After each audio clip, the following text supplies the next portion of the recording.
So this is a 2004 Saab 9.5. Now you can still see these driving around, usually with the 1.9 liter diesel, but this one is a bit more special.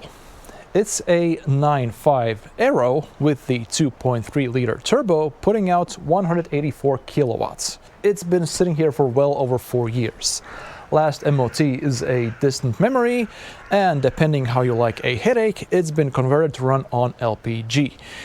In theory, that's a good thing, because gas prices today are so high that it makes you consider selling a kidney, and LPG is just half a kidney. And that's also where the problem lies. The reason it was parked here is because the LPG system decided it doesn't want to work anymore. And if you're from around here, if you got a tank in the trunk, the LPG system has to work to pass an MOT. Personally, I'm not a fan of it. I know there are cars around who have 400,000 kilometers on the clock and are still running happily on LPG. But it's a Saab. I want to keep it the way Swedes intended it to be. So unless it's a 10 euro fix, we're going back to pure gasoline. So the engine does run. Sort of. The engine has a slight tick. Now, it could be something very expensive, or it could be that the previous owner slightly overfilled on the oil. And by slightly, I mean it's swimming in it. The dashboard says it has 250,000 kilometers on the clock, which seems about right. The body is in an okay shape. I guess the worst is underneath. Here we got some weight reduction going on. Also there. On the other side too. And here on the trunk, it's hard to see. There you got some over there, but the worst part is down there. It's worse on the inside. The driver's door requires a gym membership to open, but that's fine. Inside, it's actually in a pretty good shape. And here's that cup holder that everyone on TikTok lost their minds about. Does it work? Oh, it does work. Awesome. A little bit of mold there. Yeah, that's fine. Oh, yeah, right. The previous owner gave me a pro tip. Not to use the heated seats, unless I want to turn the car into a Viking funeral. Okay. The brakes, yeah, they are purely decorative by now.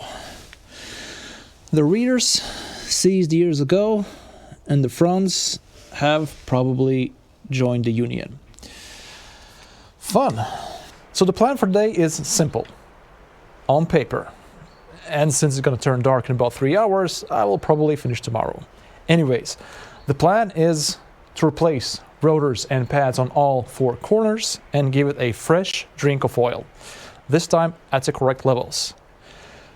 I could start doing that, but there's an issue.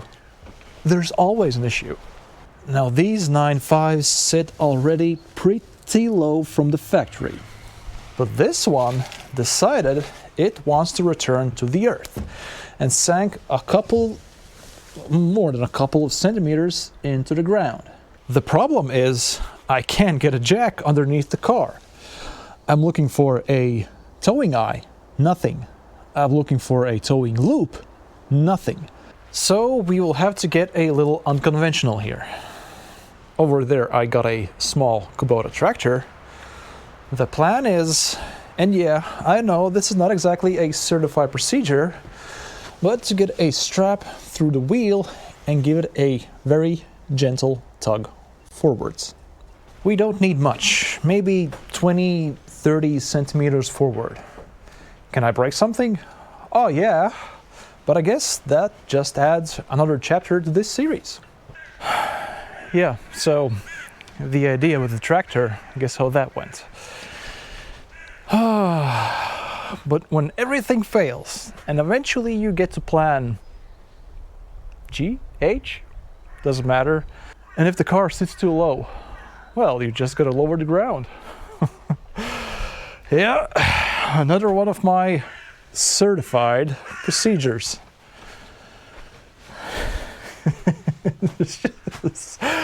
It just looks so pathetic.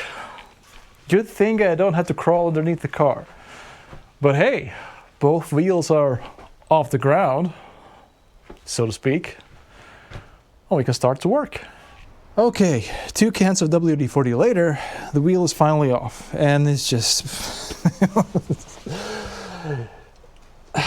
You can't call these brakes anymore. And I found this. It was hanging right there. Yeah, we got a broken spring. So, this is how things stand. Got the pads off, got the rotor off. The rotor was basically rust welded on there, and it being a Saab, the spring has to sit right behind the lower guide pin. I spent nearly half an hour negotiating my way in there just to get the tool on it.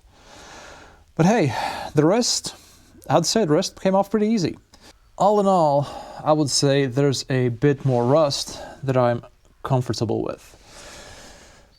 And this piston right here is also looking pretty crusty. In a perfect world, I would just toss this in a bin and grab a new one. But the closest parts store is 40 kilometers away, and I'm already committed. This piston works, it slides, it squeezes, and yeah, we're just gonna send it. The good news is that someone must have been here right before the car was parked, because the parking brake assembly looks surprisingly fresh. Which is a relief, because I was expecting to find nothing but dust and broken dreams in here. Okay, now let's clean the mating surfaces, put new pads, new rotor on, and move on to the next wheel.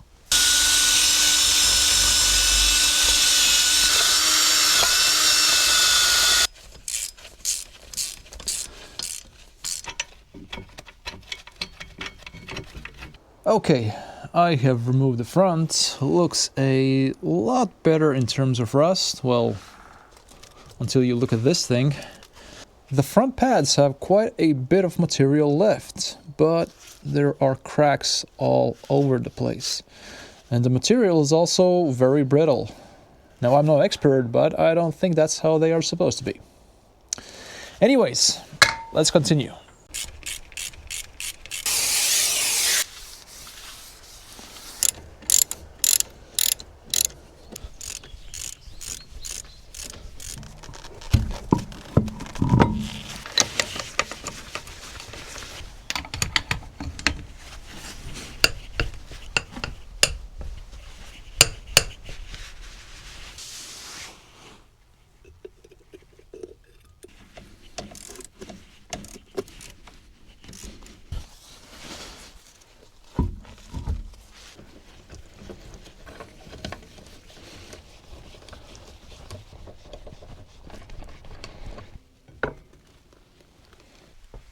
Oh boy.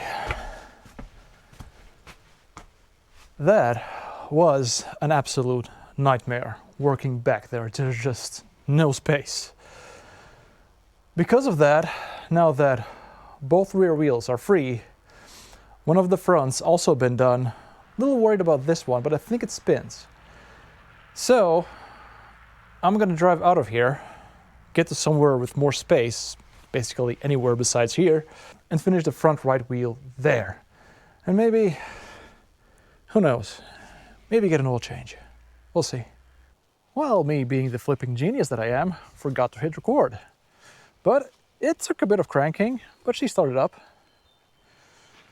So, 3 wheels down, 1 more to go.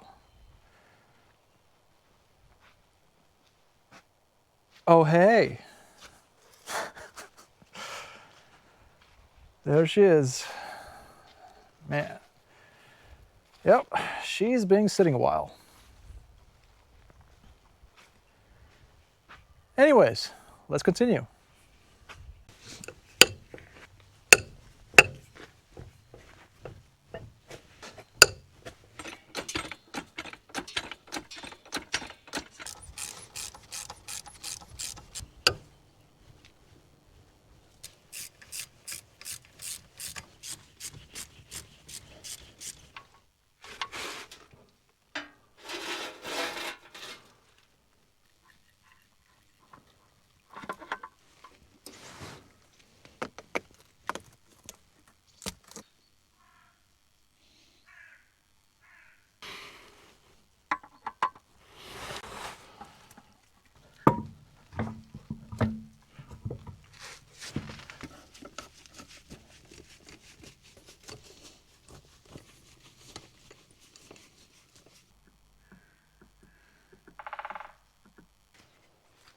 All right, job is done. New pads, new rotors on all four corners, fresh oil in. But man, you should have seen my face. Being the nutcase that I am, I grabbed the dipstick for the transmission thinking it was for the engine oil. Then I opened the filler cap and found another dipstick there. Yeah, that's when I started to question my entire existence. Now, at the start, I thought the engine was swimming in oil because I checked the wrong dipstick, duh. Actually, when I drained it, the engine is supposed to hold 4 liters of oil. When I drained it, it wasn't exactly 4. It might have been 3, 3.5. So it seems the engine was actually starving of oil. Now we got the correct amount of the good stuff in, and the ticking, that's pretty much gone. But of course, when something goes right, something has to go wrong. Pretty much out of nowhere, the exhaust developed a hole. But why not? It's a Saab. You gotta keep the drama alive. And that pretty much covers it for this video. Now the ultimate goal is to get this thing road legal, but the list is still long. Next up, we've got to fix these rust spots. Now, some rust, like this, is fine. As long as it casts a shadow, I can live with that. But this, down here, that's bad. That's a guaranteed failed safety inspection bad. And we also have a broken spring to deal with, but I don't think I have the tools for that. But for now, I will call it a day. The car runs, you can stop now. It sounds like, well, it sounds like it needs a muffler. So yeah, thanks for tagging along with this Swedish rescue, and see you in the next one.